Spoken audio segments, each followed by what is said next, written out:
کبھی بھی توکل نہ کھونا، تمہارا وقت ضرور آئے گا، تمہاری دعائیں قبول ہوں گی، تم وہاں ضرور پہنچو گے جہاں تم جانا چاہتے ہو۔ بس اللہ کو مت کھونا، اس زندگی کا لطف اٹھاؤ جو اللہ نے تمہیں دی ہے۔ اپنی نعمتوں کی قدر کرو، وہ تمہاری دعائیں سنتا ہے، تمہاری ضرورتیں جانتا ہے۔ سب کچھ اپنے وقت پر مل جائے گا۔ اپنی دعاؤں کی طاقت کو کم مت سمجھو۔ تمہارے ہاتھ جو دعا کے لیے اٹھتے ہیں وہ کبھی خالی نہیں لوٹتے۔ ہو سکتا ہے کہ جواب اس طرح نہ آئے جیسے تم چاہتے ہو، لیکن اللہ تمہاری ضرورت کو تم سے بہتر جانتا ہے۔ یقین رکھو، وہ بہترین وقت اور بہترین انداز میں عطا کرے گا۔ دوسروں کی کامیابی کو دیکھ کر پریشان نہ ہو۔ ہر شخص کا اپنا ایک مقررہ وقت اور اپنا نصیب ہوتا ہے۔ تمہاری منزل تمہاری منتظر ہے۔ جلدی کرنے کی ضرورت نہیں، بس مستقل مزاجی سے اپنے راستے پر چلو۔ اللہ تمہارے لیے بھی وہی نعمتیں تیار کر رہا ہے جو تمہارے لیے بہترین ہے۔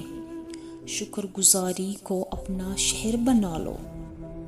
جب تم اپنی چھوٹی چھوٹی نعمتوں پر بھی اللہ کا شکر ادا کرتے ہو تو وہ مزید دروازے کھول دیتا ہے۔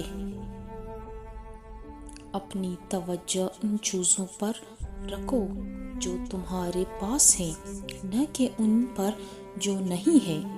شکر نعمتوں کو بڑھاتا ہے اور دل کو سکون دیتا ہے۔ یاد رکھو، زندگی میں آنے والی ہر آزمائش تمہارے ایمان کو مضبوط کرنے اور تمہیں سکھانے کے لیے ہے۔ یہ مصیبتیں تمہیں توڑنے کے لیے نہیں بلکہ بنانے کے لیے آتی ہیں۔ جب تم اس آزمائش سے نکلو گے تو تم پہلے سے کہیں زیادہ مضبوط اور بہتر انسان ہوگے۔ جب بھی تم کمزوری محسوس کرو تو اللہ کا ذکر کرو۔ اس کے نام کی طاقت تمہارے دل کو اطمینان بخشے گی۔ خبردار، اللہ کے ذکر ہی سے دلوں کو اطمینان نصیب ہوتا ہے۔ اپنا دل اللہ کی یاد سے آباد رکھو۔ سہارا اور مددگار صرف اللہ ہے۔ جب تم اپنے معاملات اللہ کے سپرد کر دیتے ہو تو وہ تمہارے لیے وہ دروازے کھول دیتا ہے جہاں سے تم نے کبھی سوچا بھی نہیں تھا۔ توکل کا دامن مضبوطی سے تھامے رکھو۔ اپنی چھوٹی چھوٹی نیکیوں اور اعمال کو بھی اہمیت دو۔ ایک چھوٹا سا عمل جو خلوص نیت سے کیا جائے وہ بہت بڑا اجر رکھتا ہے۔ نیکی کرتے جاؤ اور لوگوں کے لیے آسانیاں پیدا کرتے جاؤ۔